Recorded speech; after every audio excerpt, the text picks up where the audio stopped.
অনেক দিন হলো আপনাদের সাথে পুডিংয়ের কোনো ভিডিও শেয়ার করা হয়নি। আর আমার বানানো পুডিং আপনারা এতটাই পছন্দ করেন যে যখনই আমি পুডিং বানাই চেষ্টা করি আপনাদের সাথে পুডিংয়ের ভিডিওটা শেয়ার করার জন্য। পুডিংয়ের আমার যতগুলো ভিডিও আছে তার ভিতরে যে কোনো একটা ভিডিও দেখলেই কিন্তু আপনারা খুব পারফেক্টভাবে পুডিংটা বানাতে পারবেন। সুন্দর একটা কালারের ক্যারামেল বানানো থেকে শুরু করে পুডিং কিভাবে সেট হবে এই একটা ভিডিও দেখলে আপনারা খুব ভালো মতো পেরে যাবেন। 3 টেবিল চামচের মতো সুগার দিয়ে দিলাম। চুলার হিটটা কিন্তু মিডিয়ামের থেকে একটু বেশি থাকতে হবে। পর দেখবেন আস্তে আস্তে চিনিটা গলতে শুরু করবে। তারপর একটু নেড়েচেড়ে কালার চলে আসলে চুলার জাল একদম লোতে দিয়ে দ্রুত যে পাত্রে সেট করবেন সেটাতে নামিয়ে নেবেন। আগে থেকে পাত্রটা রেডি করে রাখবেন। ক্যারামেলের কালার আসার সাথে সাথেই নামিয়ে নেবেন, তা না হলে কিন্তু ক্যারামেলটা পুড়ে যেতে পারে। এখন পাত্রের ভিতরে খুব ভালো করে স্প্রেড করে দিয়ে এক সাইডে রেখে দিব। নিয়ে নিচ্ছি 6টা ডিম। লিকুইড দুধ আর গুঁড়া দুধের পরিমাণ অনুযায়ী আমি ডিমটা নিয়েছি, তবে আপনারা কম বা বেশি বানাতে চাইলে সেই অনুপাতে নেবেন। 6টা ডিমের জন্য 1 কাপ পরিমাণ গুঁড়া দুধ নিয়ে নিলাম আর হাফ কাপ পরিমাণ চিনি, সাথে লিকুইড দুধ দিয়ে দিব 2 কাপ। আর এটা কিন্তু গরুর দুধটা আগে থেকে আমি জাল করে একটু ঘন করে রেখে দিয়েছিলাম। ডিমটা অবশ্যই একটু বেশি করে দিবেন আর গুঁড়া দুধটা অবশ্যই অ্যাড করবেন। 1 কাপ লিকুইড দুধ দিয়ে খুব ভালো করে মিশিয়ে নেওয়া হয়ে গেলে এখন আর 1 কাপ দুধ দিয়ে দিচ্ছি। যে কোনো মিষ্টির ব্যালেন্সটা ঠিক রাখার জন্য সামান্য একটু লবণ দিয়ে দিবেন।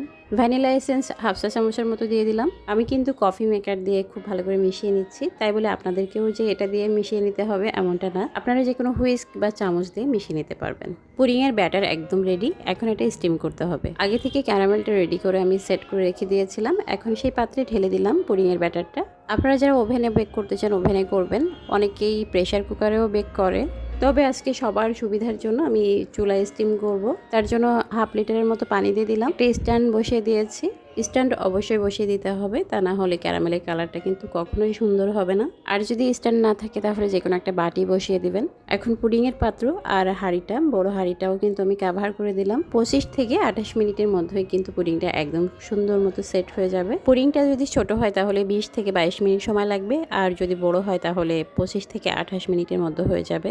আপনারা চাইলে একটা কাঠি দিয়ে চেক করে দেখতে পারেন যে পুডিংটা ঠিক মতো সেট হয়েছে নাকি। আমি যেহেতু এটা বানাতে অভ্যস্ত, তাই আমার এটা চেক করা লাগে না। মোল্ড আউট করার আগে পুডিংয়ের 4-5টা ছুরি দিয়ে কেটে নিলাম, তাতে করে খুব সহজ হবে মোল্ড আউট করতে। আপনারা চাইলে পুডিংটা ঠান্ডা হওয়ার পরে মোল্ড আউট করতে পারেন, তো আমার হাতে তেমন সময় ছিল না ভিডিও করব, এই জন্য আমি গরম অবস্থায় এটা মোল্ড আউট করে নিলাম। অনেক বেশি গরম না, হালকা হালকা গরম আর কি। এই পুডিংটা যদি আপনারা গরমের দিনে খেতে চান তাহলে অবশ্যই 1 ঘন্টার জন্য ফ্রিজে রেখে খাবেন, তাহলে খুবই ভালো লাগবে। আর যদি কেউ শীতের সময় খেতে চান তাহলে এটা গরম অবস্থায় সার্ভ করবেন, খেতে অনেক ভালো লাগবে। এখন আমি পুডিংটা একটু কেটে দেখাচ্ছি যে কতটা স্মুথ ভেতরটা। এই পুডিং বানাতে গেলে শত চেষ্টা করেও আপনি কখনো ফেল হবেন না, এতটাই গ্যারান্টি দিয়ে বলতে পারি। আপনারা যদি সরাসরি গরুর দুধ দিয়ে পুডিং বানাতে চান তাহলে কিন্তু ফেটে যাওয়ার সম্ভাবনা থাকে, তাই যত বেশিই দেন না কেন এটা ফেটে যেতে পারে। তবে গরুর দুধের ভিতরে যদি 1 কাপ বা পরিমাণ অনুযায়ী আপনারা গুঁড়া দুধ ব্যবহার করেন তাহলে সেটা কখনোই ফাটবে না। আবার যদি বাইরে থেকে কেনা যে লিকুইড দুধগুলো আছে, আড়ঙের দুধ, এ ধরনের দুধগুলো পাওয়া যায়, দুধগুলো দিয়ে যদি আপনারা পুডিং বানান সেটাও কিন্তু ভাঙবে না। শুধুমাত্র গরুর দুধ দিয়ে যদি আপনারা পুডিংটা বানান সেই ক্ষেত্রে ভেঙে যেতে পারে। তাই ভিডিওতে যে ছোট ছোট টিপসগুলো আমি আপনাদেরকে বলে দিলাম, এগুলো একটু খেয়াল রেখে পুডিং বানাবেন, কখনোই ফেল হবেন না। বেশি বেশি শেয়ার করে রাখবেন, যখন বানাবেন একবার দেখেই বানাতে পারবেন।